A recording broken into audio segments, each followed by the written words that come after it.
Welcome to the last breakfast. Please enjoy the video. In this video, I will explain how to use TradingView to backtest your trading strategies.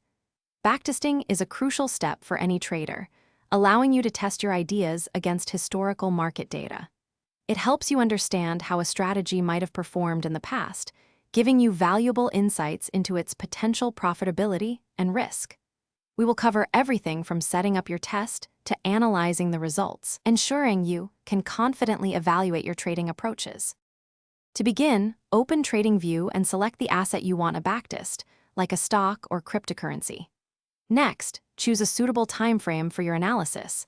This could be a 15-minute chart for day trading or a daily chart for swing trading. Then, locate and open the strategy tester panel, typically found at the bottom of your screen.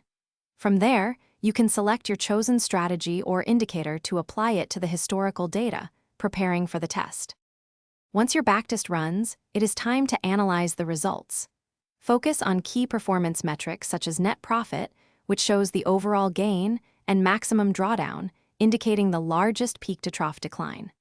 Also, pay close attention to the total number of trades executed and the strategy's win rate, which is the percentage of profitable trades.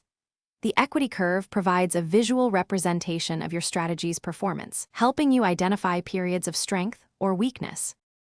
After analyzing your initial backtest, the next crucial step is refining your strategy. Based on the results, you might adjust parameters like stop-loss levels, take-profit targets, or indicator settings.